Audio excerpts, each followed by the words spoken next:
నమస్తే, good morning, అందరికీ శుభోదయం. న్యూస్ టాప్ మార్నింగ్ హెడ్లైన్స్ కి స్వాగతం. ఆంధ్రప్రదేశ్ ప్రధాన దినపత్రికల్లో వచ్చిన వార్తలను ఒకసారి చూద్దాం. ముందుగా ఆంధ్రజ్యోతిలో ప్రధాన బ్యానర్ ఐటమ్గా వచ్చిన న్యూస్ని చూస్తే, ధరలు దిగొస్తాయి, కేంద్ర ఆర్థిక సర్వే ఆశాభావం, మార్చి నాటికి ఆహార ద్రవ్యోల్బణం తగ్గుముఖం, వచ్చే ఆర్థిక సంవత్సరంలో 6.3 నుంచి 6.8% మధ్య వృద్ధి, 2047 నాటికి వికసిత్ భారత్ లక్ష్య సాధనకు 8% వృద్ధి అవసరం, పెట్టుబడులను జీడీపీలో 35% పెంచాలి, ఏఐ, రోబోటిక్స్, బయోటెక్నాలజీ రంగాల్లో మరిన్ని పెట్టుబడులు, 2030-32 వరకు ఏటా 78.5 లక్షల కొత్త కొలువుల్ని సృష్టించాలి, దేశంలో వ్యాపార నిర్వహణను ఇంకా సులభతరం చేయాలి, ఆర్థిక సర్వేను పార్లమెంటుకు సమర్పించిన మంత్రి సీతారామన్. సో ఈరోజు కేంద్ర బడ్జెట్ ప్రవేశపెడుతున్నారు కదా, దీనికి సంబంధించి నిన్న అంటే గత సంవత్సరం 2024-25 ఆర్థిక సంవత్సరానికి సంబంధించిన సర్వేని అయితే కనుక నిన్న లోక్సభలో ప్రవేశపెట్టారు సీతారామన్ గారు. దానికి సంబంధించి ప్రధాన అంశాలు ఏవైతే ఉన్నాయో అవి చెప్పారు. ఇక ఇక్కడ మరొకటి చూసుకుంటే సీతారామన్ గారు అంటే దీనికి సంబంధించి ఆర్థిక సర్వే ఏం చెప్పింది అనే దాని గురించి చూసుకుంటే కనుక, కూరగాయల ధరలు తగ్గడంతో పాటు ఖరీఫ్ పంట చేతికి రానుండడంతో మార్చి చివరి నాటికి ఆహార ద్రవ్యోల్బణం తగ్గుముఖం పట్టనుందని ఆర్థిక సర్వే 2024-25 అంచనా వేసింది. గ్రామీణ మార్కెట్ గిరాకీ, పెరిగిన పంట దిగుబడి స్వల్పకాలిక వృద్ధికి దోహదపడనున్నాయని పేర్కొంది. కేంద్ర ఆర్థిక శాఖ మంత్రి నిర్మలా సీతారామన్ శుక్రవారం పార్లమెంట్లో ఆర్థిక సర్వేను ప్రవేశపెట్టారు. 2047 నాటికి భారత్ అభివృద్ధి చెందిన దేశంగా ఆవిర్భవించాలంటే వచ్చే 2 దశాబ్దాల పాటు 8% వార్షిక వృద్ధిని సాధించాల్సిన అవసరం ఉందని ఆర్థిక సర్వే అభిప్రాయపడింది. దీనికోసం తయారీ రంగాన్ని మరింత అభివృద్ధి చేయాలని, కృత్రిమ మేధ, రోబోటిక్స్, బయోటెక్నాలజీ రంగాల్లో విస్తృత పెట్టుబడులు అవసరమని సూచించింది. 2030-32 వరకు వ్యవసాయేతర రంగాల్లో 78.5 లక్షల కొత్త ఉద్యోగాలను సృష్టించాల్సి ఉందని పేర్కొంది. 2024-25లో జీడీపీ వృద్ధి రేటు 6.3 నుంచి 6.8 మధ్య నమోదయ్యే అవకాశం ఉందని ఆర్థిక సర్వే అంచనా వేసింది. ఓకే, సో ఏదైతే కనుక గత ఆర్థిక సంవత్సరం బడ్జెట్ ప్రవేశపెట్టారో దానికి సంబంధించి అంటే ఆర్థిక సర్వేనైతే కనుక ఒకటి కేంద్ర ఆర్థిక సర్వే వచ్చింది. దాని గురించి నిన్న పార్లమెంట్లో మాట్లాడడం జరిగింది. సో ద్రవ్యోల్బణం అయితే కనుక తగ్గుముఖం పడుతుంది, ముఖ్యంగా ఆహార ద్రవ్యోల్బణం తగ్గుముఖం పడుతుంది అని చెప్పారు. ఇంకొకటి చూసుకుంటే కనుక వృద్ధి రేటు కూడా అంటే భారత ఆర్థిక వృద్ధి రేటు అయితే కనుక 6.3 నుంచి 6.8% వరకు ఉంటుంది అని చెప్పారు. ఇంకొకటి ఏంటంటే భారతదేశం అభివృద్ధి చెందిన దేశంగా ఆవిర్భవించాలంటే కనుక వృద్ధి రేటు 8% ఉండాలి అని చెప్పేసి, వార్షిక వృద్ధి రేటు 8% ఉండాలని చెప్పేసి ప్రధానంగా చెప్పారు. సో 2047 ఏదైతే ఉందో 2047 నాటికి సో ఇది అంటే 8% పెరగాలి వృద్ధి రేటు అన్నది పెట్టుకున్నారు. 2 దశాబ్దాల్లో సో 8% వృద్ధి రేటుని అయితే సాధించాలి. 2047 నాటికి అభివృద్ధి చెందిన దేశంగా భారత్ ఉంటుంది అన్నది అంటే దీన్ని బట్టి తెలుస్తోంది, ఈ వార్తా కథనాన్ని బట్టి. సో దీనికి సంబంధించి ఇంకొక ముఖ్యమైన పాయింట్ చెప్పారండి. 2030-32 వరకు వ్యవసాయేతర రంగాల్లో 75% ఉద్యోగాల కల్పించాలి, అంటే ఉద్యోగాలను సృష్టించాలి, అలాగే తయారీ రంగాన్ని ముందుకు తీసుకెళ్ళాలి అని చెప్పేసి అయితే కనుక ఈ దీంట్లో ముఖ్యంగా ఆర్థిక సర్వేలో అయితే తెలిపారు. ఇంకొకటి ఇప్పుడు ఏదైతే టెక్నాలజీస్ ఉన్నాయో ఏఐ కానీ, రోబోటిక్స్ కానీ, అంటే ఆర్టిఫిషియల్ ఇంటెలిజెన్స్ లేదా రోబోటిక్స్, బయోటెక్నాలజీల్లో ముందుకు వెళ్ళాల్సిన అవసరం ఉంది. ఆ రంగాల్లో విస్తృత పెట్టుబడులు అవసరమని కూడా ఆర్థిక సర్వే చెప్పింది. దీనికి సంబంధించి అంటే కేంద్ర ఆర్థిక శాఖ ఇచ్చిన ఏదైతే సర్వేలో వచ్చిన అంశాలు ఉన్నాయో ప్రధాన అంశాలు అవి ఆశాజనకంగా ఉన్నాయి. సో భారతదేశం ఇంకా ముందుకు వెళ్తుంది అభివృద్ధి పథంలో. సో ధరలు కూడా తగ్గుతాయి, ద్రవ్యోల్బణం కూడా తగ్గుముఖం పడుతుంది, ముఖ్యంగా ఆహార ద్రవ్యోల్బణం మార్చి నాటికి తగ్గుముఖం పడుతుంది అని కూడా సో నిన్న లోక్సభలో ఈ సర్వే గురించి చెప్పినప్పుడు నిర్మలా సీతారామన్ గారు చెప్పారు. సో ముఖ్యంగా ఈరోజు పార్లమెంట్లో బడ్జెట్ ప్రవేశపెట్టబోతున్నారు. అందులోనూ నిర్మలా సీతారామన్ గారే వరుసగా 8వ అనుకుంటా, ఇది 8వ బడ్జెట్ ప్రవేశపెడుతున్నారు. మరి ఈ బడ్జెట్లో అంటే అన్ని రంగాలకి కూడా అంటే అన్ని రాష్ట్రాలు అన్ని రంగాలకి అంటే సంతోషపడేలాగానే బడ్జెట్ ఉంటుంది అని అంటున్నారు. మరి దీనిపైన చాలా రాష్ట్రాలు అయితే ఆశలు పెట్టుకొని ఉన్నాయి, ముఖ్యంగా కొంత వెనుకబడిన రాష్ట్రాలు. సో ఎందుకంటే కేంద్రానికి తెలుసు ఏ రాష్ట్రం అభివృద్ధి చెందుతూ ఉందో, ఏ రాష్ట్రానికి ఎక్కువ నిధులు అవసరం అవుతాయి, ఏ రాష్ట్రానికి సహాయ సహకారాలు అందించాలని చెప్పేసి.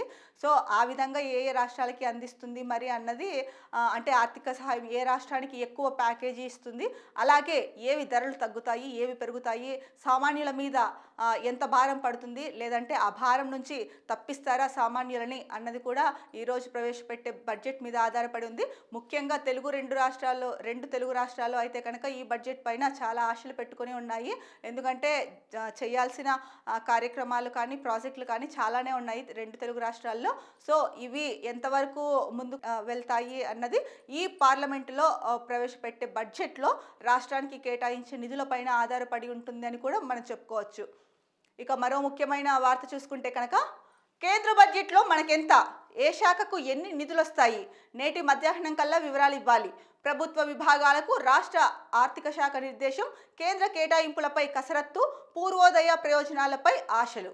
ఓకే, ఏపీ రాష్ట్ర ప్రభుత్వం అయితే కనుక సో బడ్జెట్లో మనకు ఎంత వస్తుంది, కేంద్ర బడ్జెట్లో ఎంత వస్తుంది, ఏ శాఖకి ఎన్ని నిధులు వస్తాయి అన్నది అంచనా వేస్తున్నారు. దానికి సంబంధించి మధ్యాహ్నానికల్లా ఒక రిపోర్ట్ అయితే ఇవ్వండి అని చెప్పేసి ఆర్థిక శాఖకు, ప్రభుత్వ విభాగాలకు రాష్ట్ర ఆర్థిక శాఖ అయితే కనుక దిశానిర్దేశం చేసింది.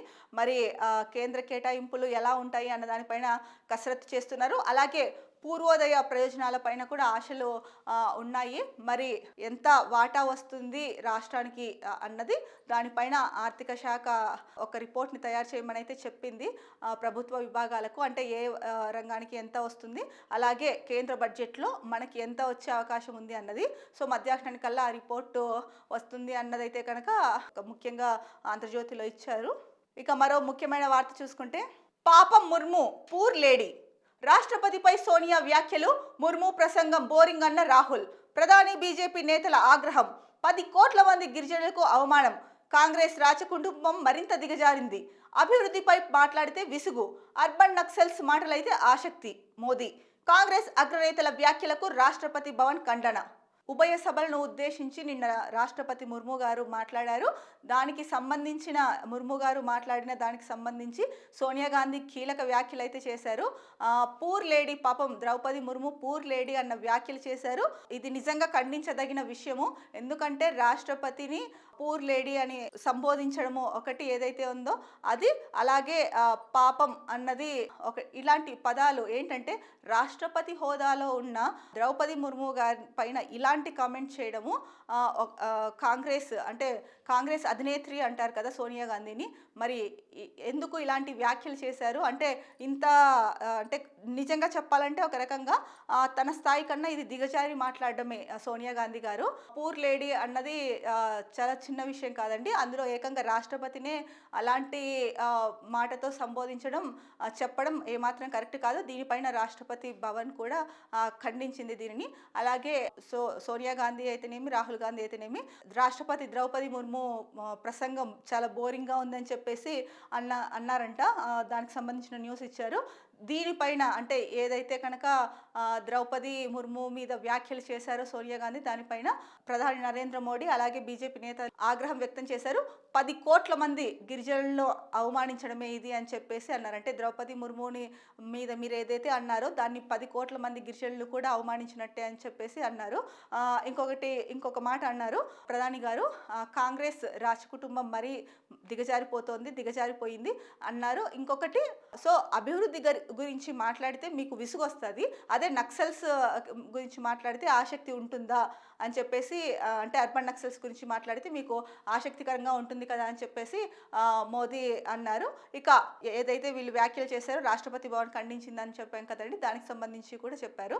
ఏది ఏమైనప్పటికీ కూడా ఉభయ సభలను ఉద్దేశించి రాష్ట్రపతి ముర్ము గారి ప్రసంగాన్ని తప్పుబట్టి కాంగ్రెస్ అధినేత్రి ఎవరైతే ఉన్నారో సోనియా గాంధీ, అలాగే పార్లమెంటు ప్రతిపక్ష నేత రాహుల్ గాంధీ అన్న మాటలు అయితే కనుక నిజంగా ఖండించదగినవే. అంటే సామాన్య ప్రజలు మాట్లాడుకుంటున్నది ఇది. ముఖ్యంగా గిరిజనుల్లో అయితే కనుక దీనికి సంబంధించి కొంత ఆగ్రహం అయితే ఉంది. ఎందుకంటే కనుక సో మాట్లాడేటప్పుడు ఎలాంటి పదాలు మాట్లాడాలి, ఎలాంటి భాష ఉపయోగించాలి, అందులో రాష్ట్రపతి హోదాలో ఉన్న ఒక మహిళను ఇలా మాట్లాడడం ఎంతవరకు కరెక్ట్ అని చెప్పేసి కూడా ప్రజలు చర్చించుకుంటున్నారండి.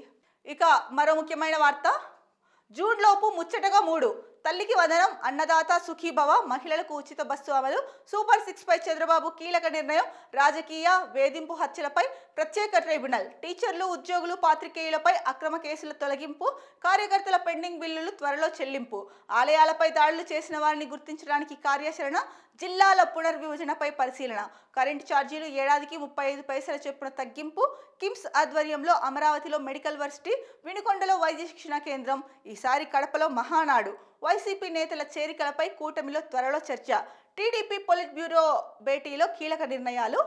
ఇక్కడ చూసుకుంటే కనుక ఒక ఫోటో కూడా ఇచ్చారండి.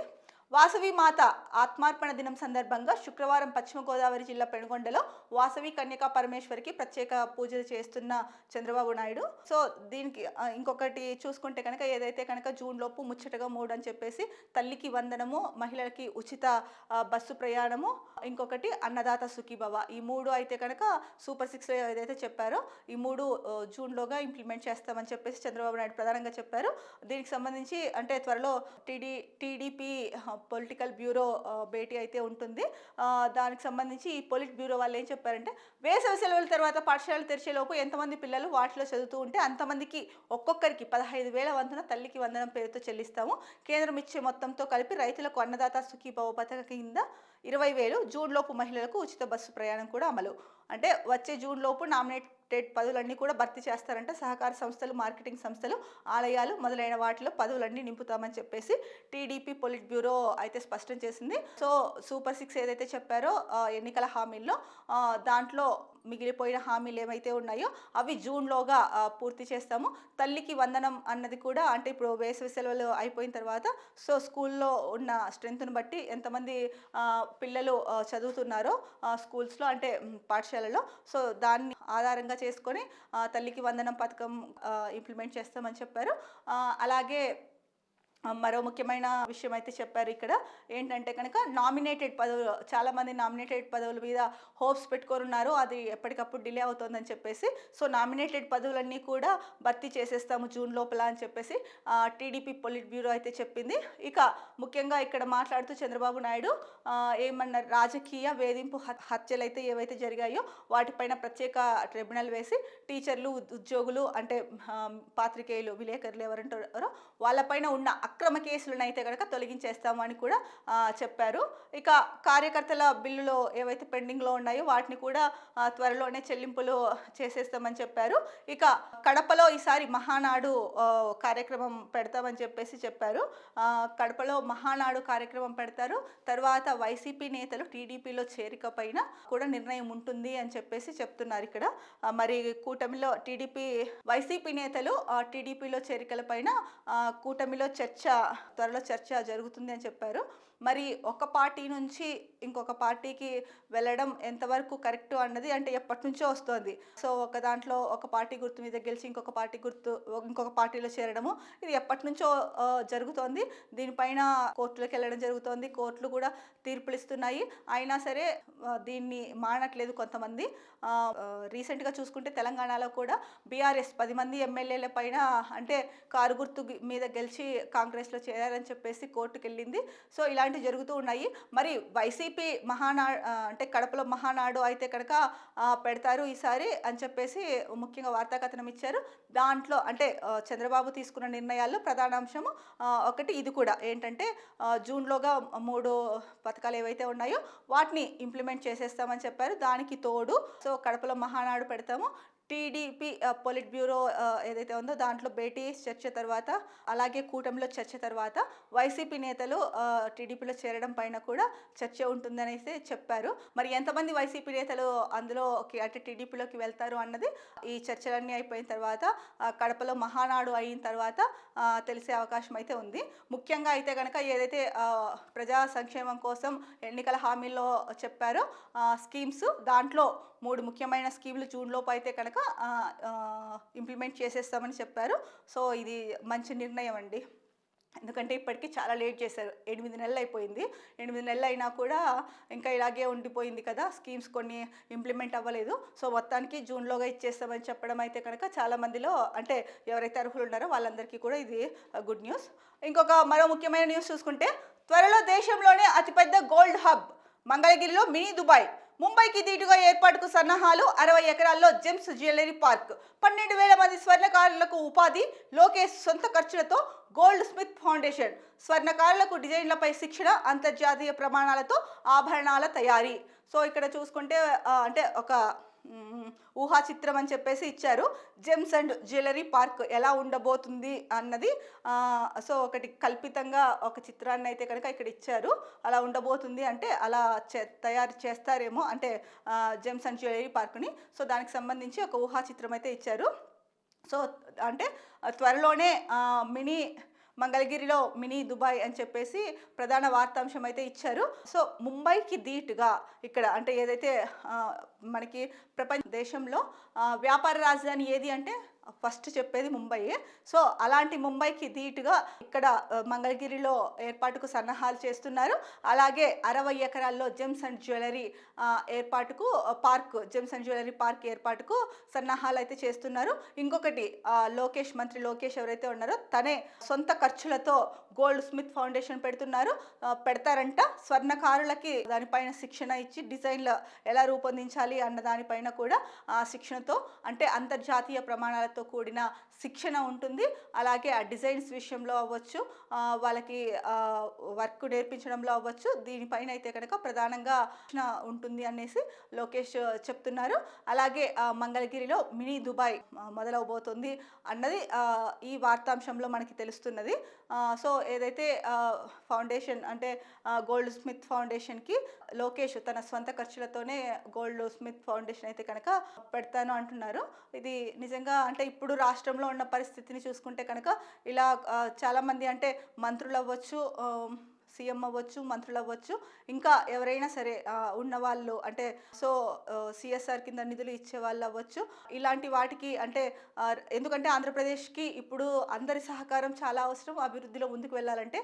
సో ఇలాంటి వాళ్ళందరూ కూడా ముందుకొచ్చి ఒక్కొక్క దానికి అంటే వాళ్ళకు తోచినంత ఏదో ఒకటి ఫౌండేషన్స్ అవ్వచ్చు, లేకపోతే అభివృద్ధికి సంబంధించినవి అవ్వచ్చు, ఆ కార్యక్రమాలకి చేయూతనందిస్తే ఆంధ్రప్రదేశ్ త్వరితగతిన వృద్ధి బాటలోకి వచ్చేస్తుంది అని చెప్పొచ్చండి. ఇక ఇప్పటి వరకు మనం ఈనాడులో ఉన్న వార్తలను అయితే చూసాము. ఇక మరో వార్తాపత్రిక దిశలో చూస్తే కనుక ప్రధాన బ్యానర్ ఐటమ్ పూణేలోనే సిరీస్ చిక్కింది. T20 సిరీస్ భారత్ కైవసం. 4వ T20లో 15 రన్స్ తేడాతో విజయం. పాండ్యా, దూబే మెరుపు హాఫ్ సెంచరీలు. బంతితో మెరిసిన హర్షిత్ రాణా, వరుణ్. సో ఇంగ్లాండ్తో జరుగుతున్న T20 సిరీస్ ఏదైతే ఉందో అది నిన్నైతే కనుక ఒక రకంగా చెప్పాలంటే క్రికెట్ అభిమానులు అయితే కనుక ఎప్పుడెప్పుడు మ్యాచ్ స్టార్ట్ అవుతుందా అని చెప్పేసి చాలా ఆతృతగా టైం కోసం వెయిట్ చేశారు. ఎప్పుడు 7 గంటలు అవుతుందా, ఎప్పుడు చూద్దామని. ఎందుకంటే నిన్నటికి 2.1 ఆధిక్యంలో భారత్ ఆధిక్యంలో ఉంది. సో ఒక మ్యాచ్ గెలిస్తే కనుక అంటే ఈరోజు జరగబోయే నిన్న అనుకున్నది ఏంటంటే ఈరోజు మ్యాచ్ గెలిస్తే కనుక సో T20 సిరీస్ భారత్ కైవసం అవుతుంది అని చెప్పేసి అంత ఈగర్గా వెయిట్ చేశారు.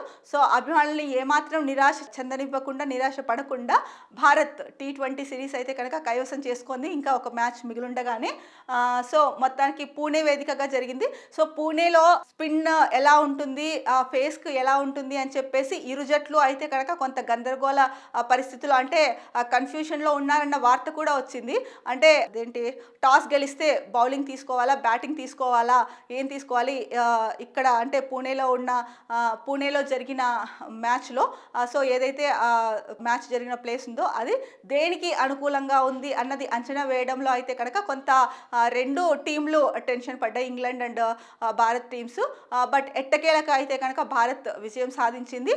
అభిమానుల్ని డిసప్పాయింట్ చేయకుండా అభిమానులు ఏదైతే కోరుకున్నారో దాన్ని అభిమానులకు అందించింది భారత టీం. సో ఇప్పుడు ఫైనల్కు వెళ్ళిన టీమిండియా అండర్-19 మహిళల T20 కప్లో భారత్ సంచలనం. సెమీఫైనల్లో ఇంగ్లాండ్ చిత్తు. రేపు సౌత్ ఆఫ్రికా టైటిల్ పోరు. సో మహిళల అండర్-19 T20 వరల్డ్ కప్ ఏదైతే జరుగుతుందో దాంట్లో ఫైనల్కి వెళ్ళింది టీమిండియా. సో ఇది చాలా గర్వించదగ్గ విషయం. అండర్-19 మహిళల విభాగం ఫైనల్కి వెళ్ళడం అనేది. So once again all the best team India. So మరో ప్రధాన వార్తాంశం ఎప్పుడెప్పుడా అని నిరుద్యోగులు ముఖ్యంగా బీఈడీ చేసిన వాళ్ళు ఎదురు చూస్తున్నారు. దానికి సంబంధించిన వార్త. మార్చిలో డిఎస్సి ఎన్నికల కోడ్ ముగియగానే ప్రక్రియ ప్రారంభం. బడులు తెరిచే సమయానికి పోస్టులు భర్తీ. టీచర్ల బదిలీ కోసం ట్రాన్స్ఫర్ యాక్ట్. మీడియాతో చిట్ చాట్లో మంత్రి నారా లోకేష్. డిఎస్సి నోటిఫికేషన్ మార్చిలో ప్రకటిస్తామని ఐటీ విద్యాశాఖ మంత్రి నారా లోకేష్ వెల్లడించారు. టీడీపీ కార్యాలయాన్ని ఆయన శుక్రవారం సందర్శించారు. అనంతరం ఎన్టీఆర్ భవన్లో విలేకరులతో ఇష్టాగోష్ఠిగా ముచ్చటించారు. ఎమ్మెల్సీ ఎన్నికల కోడ్ ముగిసిన వెంటనే మార్చిలో డిఎస్సి ప్రక్రియ ప్రారంభిస్తామని తెలిపారు. వచ్చే విద్యా సంవత్సరం ప్రారంభంలోనే పోస్టుల భర్తీ కూడా చేస్తామనేసి లోకేష్ అయితే స్పష్టం చేశారు. సో ఎవరైతే బీఈడి అభ్యర్థులు టెట్ రాసి క్వాలిఫై ఉన్నారో డిఎస్సి కోసం వెయిట్ చేస్తున్నారో వాళ్ళందరికీ గుడ్ న్యూస్ ఏంటంటే కనుక సో మార్చిలో డిఎస్సి నోటిఫికేషన్ అంటే మార్చిలో డిఎస్సి కండక్ట్ చేస్తారంట. అకాడమిక్ ఇయర్ స్టార్ట్ అయ్యేలోగా పోస్టుల భర్తీ కూడా పూర్తి అవుతుందని చెప్పేసి నారా లోకేష్ అయితే కనుక చెప్పారు. ఎవరైతే ప్రిపేర్ అవుతున్నారో వాళ్ళందరూ ఇంకపై మరింత ఫోకస్ పెట్టి ఉద్యోగం ఎవరైతే డిఎస్సికి ప్రిపేర్ అవుతున్నారో ఇక ఒక క్లారిటీ వచ్చింది కాబట్టి డిఎస్సి మీద ఇక నిరుత్సాహపడకుండా మీ ప్రిపరేషన్కి ఎక్కడ ఆటంకం లేకుండా ముందుకు వెళ్ళి ఇంకా బాగా ప్రిపేర్ అవ్వాలనేసి న్యూస్ స్టాప్ కోరుకుంటోంది. ఇక మరో ప్రధాన వార్తాంశం, పోలవరం డయాఫ్రమ్ వాల్కు 900 కోట్ల రూపాయలు పరిపాలనాపరమైన అనుమతులు మంజూరు. 63,656 చదరపు మీటర్ల మేర పనులు. ప్రాజెక్టు పనులను మరోసారి పరిశీలించనున్న విదేశీ నిపుణులు. ఓకే, ఏదైతే పోలవరం డయాఫ్రమ్ వాల్ ఉందో దానికి 900 కోట్లు అయితే కేటాయించారు. పరిపాలనాపరమైన అనుమతులు మంజూరు చేశారనమాట. అంటే ఈ డయాఫ్రమ్ వాల్ నిర్మాణానికి 900 కోట్లు కేటాయించడానికి పరిపాలనాపరమైన అనుమతులు అయితే మంజూరు చేశారని చెప్పేసి న్యూస్ ఇచ్చారు. అయితే ఇంకొకసారి ఈ ప్రాజెక్టు పనులను నిపుణులు, దీనికి సంబంధించిన నిపుణులు ఉంటారు కదా, సంబంధిత నిపుణులు, వాళ్ళతో ముఖ్యంగా విదేశీ నిపుణులతో అయితే కనుక ఇంకొకసారి దీన్ని పరిశీలింప చేస్తున్నారు. దీనిపైన కూడా దృష్టి పెట్టింది. ఎందుకంటే పెద్ద ప్రాజెక్టులు చేపట్టే ముందు, కట్టే ముందు 1-2 సార్లు ఎక్కడ నాణ్యత లోపం లోపించకుండా సో ఆ డిజైన్స్లో కానీ లేకపోతే నాణ్యతలో కానీ ఎక్కడ రాజీ పడుకోకుండా సో సాఫీగా అది, ఎందుకంటే ఒకసారి ప్రాజెక్టు కట్టామంటే ఎన్నో ఏండ్లు ఉండాలి, 100 ఏండ్లు, దాదాపు 100 ఏండ్లు పైగానే ఉండాలి. సో అలాంటి ప్రాజెక్టులు కట్టేటప్పుడు ఇలాంటి చర్యలు అయితే తీసుకోవాలి. సో అటువంటి చర్యలు తీసుకొని ఏపీ ప్రభుత్వం ముందుకెళ్తోంది. దిశలో వచ్చిన ప్రధాన వార్తాంశము. ఇక సాక్షిలో వచ్చిన ముఖ్యమైన వార్తాంశాలను చూసుకుంటే ప్రధానంగా బ్యానర్ ఐటంలో రామోజీపై రాజభక్తి, మార్గదర్శి అక్రమ డిపాజిట్ల వసూళ్లపై నోరెత్తని బాబు సర్కార్, వసూలు చేసిన ఆ డిపాజిట్లు చెల్లించేశారని తెలంగాణ హైకోర్టుకు వెల్లడి. సెక్షన్ 45S గురించి ప్రస్తావించని వైనం, మార్గదర్శిపై క్రిమినల్ ప్రొసీడింగ్స్ను కొనసాగించాల్సిన అవసరం ఉందా అన్నదానిపై కూడా విచారణ జరపాలని కౌంటర్లో అభ్యర్థన. రామోజీ చనిపోయారు కాబట్టి కేసు కొట్టివేయాలన్న మార్గదర్శి, విచారణ జరపడం నిష్ప్రయోజనమంటూ అనుబంధ పిటిషన్. పూర్తి స్థాయి వాదనలకు ముందు ఈ విషయాన్ని తేల్చాలని అభ్యర్థన. విచారణ నుంచి తప్పుకున్న న్యాయమూర్తి జస్టిస్ నరసింహరావు, దీంతో ఈ వ్యాజ్యాలను సీజే ముందుంచాలని రిజిస్ట్రీకి తెలంగాణ హైకోర్టు ఆదేశం. సో ఏదైతే మార్గదర్శి అక్రమ డిపాజిట్ల పైన కేసు నడుస్తోందో దాని గురించి ప్రధాన వార్త ఇచ్చారు సాక్షిలో. అంటే రామోజీ పైన రాజభక్తి అని చెప్పేసి ప్రధానంగా ఇచ్చారు. ఎందుకంటే ఈనాడు న్యూస్ పేపర్ గురించి కూడా తెలిసిందే. సో ఎవరికి ఎటువంటి న్యూస్ రాస్తుంది అన్నది ముఖ్యంగా రాష్ట్రాలకు సంబంధించి. సో దీనికి సంబంధించి అయితే కనుక అంటే ఏదైతే మార్గదర్శి కేసు నడుస్తోందో దానికి సంబంధించి ప్రధాన న్యూస్ ఐటమ్ ఇచ్చారు. సో రామోజీరావు గారు ఇప్పుడు లేరు, కాలం చేశారు కాబట్టి ఆ కేసు కొట్టేయాలని చెప్పేసి చెప్తున్నారు. అలాగే విచారణ జరపడం కూడా నిష్ప్రయోజనం అనేసి అంటున్నారు. అయితే పూర్తి స్థాయి వాదనలకు ముందు ఈ విషయాన్ని తేల్చాలనేసి అభ్యర్థించారు. ఇక ఈ విచారణ నుంచి అయితే కనుక న్యాయమూర్తి జస్టిస్ నరసింహరావు గారు తప్పుకున్నారు. సో ఈ నేపథ్యంలో ఈ వ్యాజ్యాలను సీజే ముందుంచాలనేసి రిజిస్ట్రీకి హైకోర్టు అయితే ఆదేశాలు జారీ చేసింది. మరి ఈ కేసు అంటే మార్గదర్శి అక్రమ డిపాజిట్ల కేసు ఏదైతే ఉందో దీనిపైన మరి ఎలా ముందుకు వెళ్తారు, దీనిపైన అయితే చంద్రబాబు నాయుడు నోరు విప్పట్లేదు అని చెప్పేసి సాక్షిలో ప్రధానంగా వార్త ఇచ్చారు. మరి ఇది ఎలా అంటే ఏ మేరకు అంటే ఏ విధంగా క్లోజ్ అవుతుంది, ఏం తెలుస్తారు అన్నది మాత్రం వేచి చూడాల్సింది ఇటు సర్కారు. ఎందుకంటే చంద్రబాబు నాయుడు నోరు మెదపట్లేదు అంటే కనుక అది అందరికీ తెలిసిందే ఎందుకు నోరు మెదపట్లేదు అన్నది. మరి అంతిమంగా ఏం జరుగుతుంది అన్నది మాత్రం వేసి చూడాల్సిందే. ఇక బడ్జెట్ గురించి ఇచ్చారు. సో ఇది మనం ముందే చూసాము. మరో ప్రధానమైన వార్త, బాదుడే బాదుడు, రాష్ట్రంలో నేటి నుంచి భారీగా రిజిస్ట్రేషన్ ఛార్జీల పెంపు, ఏకంగా 40-50% పైనే పెరగనున్న ఛార్జీలు. 13,000 కోట్ల ఆదాయార్జన లక్ష్యంగా సర్కార్ అడుగులు. ఇళ్ల స్థలాలు, మొండి గోడలున్న ఇల్లు, షెడ్లను వదలలేదు. ఆందోళనతో రిజిస్ట్రేషన్ కార్యాలయాలకు క్యూ కట్టిన ప్రజలు. ఆ గడువులోగా క్రయ విక్రయాలు పూర్తి చేసుకోవాలని ఆరాటం. గతంలో రోజుకు 10,000 రిజిస్ట్రేషన్లు, కొద్ది రోజులుగా 15,000. అంటే రిజిస్ట్రేషన్ ఛార్జీలని భారీగా పెంచుతున్నారని చెప్పేసి సాక్షిలో ప్రధానంగా ఇచ్చారు. దీనివల్ల ఎవరైతే అంటే ఇక్కడ చూసుకుంటే కనుక అంటే 13,000 కోట్ల ఆదాయార్జనే లక్ష్యంగా సో ఈ రిజిస్ట్రేషన్ల ఫీజు పెంచారు. అంటే ఆ 13,000 కోట్లు ఆదాయాన్ని సమకూర్చుకునే విధంగా ప్రభుత్వం అయితే కనుక ముందుకెళ్తోంది. ఈ నేపథ్యంలోనే ఇల్లు అవ్వచ్చు, ఇళ్ల స్థలాలు అవ్వచ్చు, మొండిగోడలు అవ్వచ్చు, షెడ్లు అవ్వచ్చు, ఏదైనా అవ్వచ్చు, అన్నిటికీ రిజిస్ట్రేషన్ ఛార్జీలు అయితే పెంచేశారు అని చెప్పేసి ఇచ్చారు. దీంతో సో అంటే నిదానంగా రిజిస్ట్రేషన్ చేసుకోవచ్చులే అనుకున్న వాళ్ళు కూడా ఈ రిజిస్ట్రేషన్ ఫీజు పెరగడంతో ఒక్కసారిగా అంటే రిజిస్ట్రేషన్ చేయించుకోవడానికి అధిక సంఖ్యలో వెళ్తున్నారు అని చెప్పేసి చెప్పారు. ఎందుకంటే గడువు ఇచ్చారు. ఆ గడువులోగా క్రయ విక్రయాలు పూర్తి చేసుకోవాలని చెప్పేసి ఆరాట పడుతున్నారు ప్రజలు అని చెప్పేసి ఇక్కడ ఇచ్చారు. ఇంకొకటి ఏంటంటే గతంలో రోజుకు 10,000 రిజిస్ట్రేషన్లు అయ్యేటివి ఇప్పుడు కొద్ది రోజులుగా ఇదైతే ఛార్జెస్ పెంచారో అప్పటి నుంచి అనుకుంటా కొద్ది రోజులుగా 15,000 అవుతున్నాయంట రోజుకు రిజిస్ట్రేషన్లు. ఇంత ఎక్కువగా అంటే అధిక సంఖ్యలో రిజిస్ట్రేషన్ ఫీజు పెంచడం అనేది సామాన్య మధ్యతరగతి ఏదైతే పేద ప్రజలు మధ్యతరగతి ప్రజలు ఉంటారో వారిపైన నిజంగా అతిపెద్ద భారం అనే చెప్పాలి. ఏంటంటే రూపాయి దాచిపెట్టుకొని ఎక్కడో చోట మనకంటూ ఒక స్థలం ఉండాలి లేదా మనకంటూ ఒక ఇల్లు ఉండాలి అని చెప్పేసి కొని పెట్టుకొని ఉంటారు. లేదా కొనాలి అన్న ఇదిలో కొంటారు, ఈఎంఐల కిందో దేని కిందో తీసుకొని. సో అలాంటిది ఒక్కసారిగా రిజిస్ట్రేషన్ల ఛార్జీలు కూడా పెంచితే కనుక అది వాళ్ళకు అదనపు భారం అవుతుంది. మరి దీనిపైన ఎలా పెంచడం అయితే పెంచేస్తుంది. సో ఎందుకంటే ప్రభుత్వానికి ఆదాయం కూడా కావాలి ఇప్పుడున్న నేపథ్యంలో. సో 13,000 కోట్ల ఆదాయార్జన లక్ష్యంగా సర్కారు ముందుకెళ్తోందని చెప్పేశారు. మరి దీనికోసమే రిజిస్ట్రేషన్ల ఫీజు పెంచారా ఏంటి అన్నది కూడా ప్రజలు అనుకుంటున్నారు. ఏది ఏమైనా ఇంత పెంచడం అయితే కనుక కరెక్ట్ కాదు. ఎందుకంటే అందరినీ దృష్టిలో పెట్టుకోవాలి. ఎందుకంటే మనకి మధ్యతరగతి ముఖ్యంగా మధ్యతరగతి వాళ్ళు ఎక్కువ మంది ఉన్నారు. సో వీళ్ళందరినీ దృష్టిలో పెట్టుకొని ప్రభుత్వం ఇలాంటి డెసిషన్స్ తీసుకోవాలి. సో ఏదేమైనప్పటికీ రిజిస్ట్రేషన్ ఫీజు పెంపు అయితే కనుక జరిగిపోయింది. సో ఎక్కడ అంటే మళ్ళీ దీనికి అంటే గడువులోగా క్రయ విక్రయాలు పూర్తి చేసుకోవాలని చెప్పేసి ఆరాటపడుతూ ప్రజలైతే రిజిస్ట్రేషన్స్ ఆఫీసులకి క్యూ కట్టారనేసి సాక్షిలో ప్రధానంగా వార్త ఇచ్చారు. ఇవి ఆంధ్రప్రదేశ్కు చెందిన ప్రధాన దినపత్రికల్లో వచ్చిన వార్తాంశాలు. ఇక రేపటి న్యూస్ అనాలిసిస్లో మళ్ళీ కలుద్దాం. అంతవరకు సెలవు, నమస్కారం. Be happy, stay strong, stay healthy.